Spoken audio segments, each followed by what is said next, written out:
Haleluya, puji Tuhan. Bersyukur buat kebaikan yang Tuhan anugerahkan hari ini. Kita boleh ada menikmati anugerah Tuhan. Sebelum kita bersama-sama merenungkan kebenaran firman Tuhan, mari kita satu dalam doa. Bapa di sorga, terima kasih banyak Tuhan untuk semua anugerah-Mu yang Engkau limpah ruahkan dalam kehidupan kami, sehingga kami boleh ada sebagaimana kami ada sampai pada hari ini. Kiranya dalam segala aktivitas kami Tuhan, Engkau mau bekerja lebih lagi, sehingga dalam setiap apa yang kami akan dengar firman-Mu pada hari ini, menjadikan kekuatan dalam kehidupan kami, dan dalam kehidupan kami dapat lakukan sesuai dengan kehendak Tuhan. Kami mau mendengar firman-Mu, kami alaskan doa ini dalam nama Yesus Kristus kami berdoa. Amin. Puji Tuhan, saat ini kita akan melihat tema kita pada saat ini tentang harapan yang sia-sia, yang terambil dalam 1 Korintus 2 ayatnya yang keempat dan ayatnya yang kelima. Firman Tuhan berkata, "Baik perkataanku maupun pemberitahuanku tidak kusampaikan dengan kata-kata hikmat yang meyakinkan, tetapi dengan keyakinan akan kekuatan roh." Ayat 5, supaya iman kamu jangan bergantung pada hikmat manusia, tetapi pada kekuatan Allah. Harapan atau kepercayaan, keyakinan itu adalah bentuk dasar dari kepercayaan akan sesuatu yang kita inginkan. Entah itu hidup ataupun aktivitas kita yang kita inginkan atau dapatkan menjadi suatu kejadian yang akan berubah menjadi kebaikan di waktu yang akan datang. Jadi sebuah harapan saya pastikan kita semua ingin memilikinya. Dimanapun kita dan apapun yang kita buat, pastinya kita inginkan harapan itu terjadi dan yang baik. Nah, kalau hari ini firman Tuhan atau tema kita tentang harapan yang sia-sia, mengapa harapan atau keyakinan, kepercayaan itu menjadi sia-sia? Kita akan lihat lewat tadi ayat yang kelima, dikatakan supaya iman kamu jangan bergantung pada hikmat manusia. Yang pertama kita lihat mengapa harapan menjadi sia-sia, karena bergantung pada hikmat dan pengetahuan sendiri. Kita lihat ayat dalam 1 Korintus 1 ayat 18-19. Sebab pemberitaan tentang salib memang adalah kebodohan bagi mereka yang akan binasa. Tetapi bagi kita yang diselamatkan, pemberitaan itu adalah kekuatan Allah. Karena ada tertulis, aku akan membinasakan hikmat orang-orang berhikmat dan kearifan orang-orang bijak akan kulenyapkan. Dari situ kita lihat bahwa hikmat yang Tuhan karuniakan bagi kita sebenarnya, bagi yang percaya khususnya, adalah suatu hal yang baik. Tetapi ketika hikmat itu bergantung pada pemahaman sendiri, kepintaran sendiri, itu tidak jadi baik. Karena hikmat dunia atau hikmat yang kita tahu itu adalah kesia-siaan tanpa kita bergantung pada Allah. Karena dalam Amsal 2 ayat 6, karena Tuhanlah yang memberikan hikmat, dari mulutnya datang pengetahuan dan kepandaian.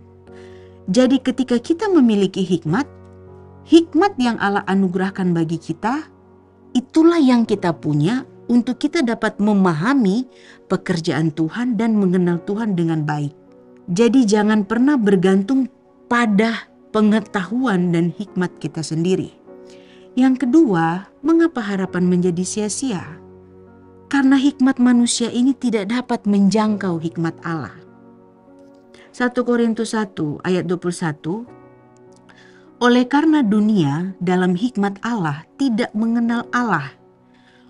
Oleh hikmatnya maka Allah berkenan menyelamatkan mereka yang percaya oleh kebodohan pemberitaan Injil. Bahasa Indonesia masa kini dia menerjemahkan dengan sederhana bahasa dari ayat 21 ini. Karena bagaimanapun pandainya manusia, ia tidak dapat mengenal Allah melalui kepandaiannya sendiri.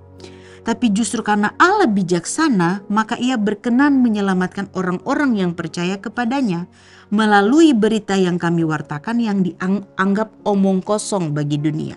Saudaraku, bagi dunia, hikmat yang daripada Tuhan seringkali dianggap kebodohan karena kita mengikuti cara Allah. Tetapi yang dimaksudkan di sini orang yang tidak memenuhi hikmat Tuhan atau tidak ada di dalam hikmat Allah. Bagi mereka pemberitaan Injil itu adalah kebodohan. Bagi mereka hal-hal yang ada di dalam kehidupan kita dengan Tuhan itu suatu kebodohan.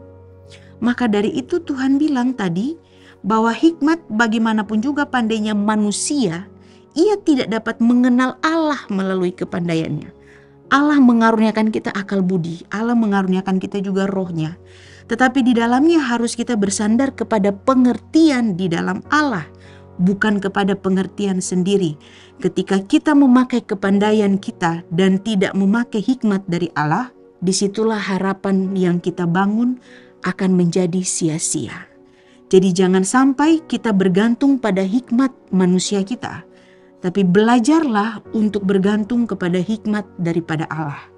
Dengan demikian dalam Amsal 21 ayat 30 berkata, tidak ada hikmat dan pengertian dan tidak ada pertimbangan yang dapat menandingi Tuhan.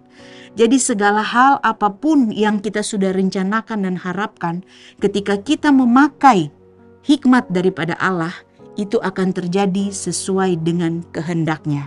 Karena ingat, segala sesuatu itu dikaruniakan oleh Allah sendiri. Nah, supaya harapan kita tidak menjadi sia-sia, yang pertama bergantunglah pada kekuatan Allah. Kita kembali 1 Korintus 2 ayat 5. Supaya iman kamu jangan bergantung pada hikmat manusia, tetapi pada kekuatan Allah. Jadi bergantunglah pada kekuatan Allah. Kekuatan Allah, hikmat itulah yang kita harus gantungkan. Kita lihat 1 Korintus 1 ayat 22 dan 24. Orang-orang Yahudi menghendaki tanda dan orang-orang Yunani mencari hikmat. Tapi kami memberitakan Kristus yang disalibkan untuk orang-orang Yahudi, suatu batu sandungan, dan untuk orang-orang bukan Yahudi, suatu kebodohan. Tapi untuk mereka yang dipanggil, baik orang Yahudi maupun orang bukan Yahudi, Kristus adalah kekuatan Allah dan hikmat Allah. Lihat bahwa kita yang dipanggil, entah itu kita orang Yahudi atau bukan Yahudi, ataupun notabene kita adalah orang percaya, kekuatan Allah itu adalah hikmat daripada Allah. Jadi supaya harapan kita tidak menjadi sia-sia, bergantunglah pada kekuatan Allah. Karena di dalamnya ada hikmat daripada Tuhan. Dan yang kedua, takutlah akan Allah. Amsal 9 ayat 10, permulaan hikmat adalah takut akan Tuhan dan mengenal yang Maha Kudus adalah pengertian.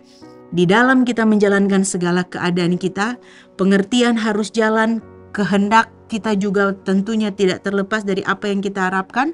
Tapi ingat, ketika kita takut akan Tuhan, disitulah kita mampu mengenal Dia dan dikaruniakan pengertian.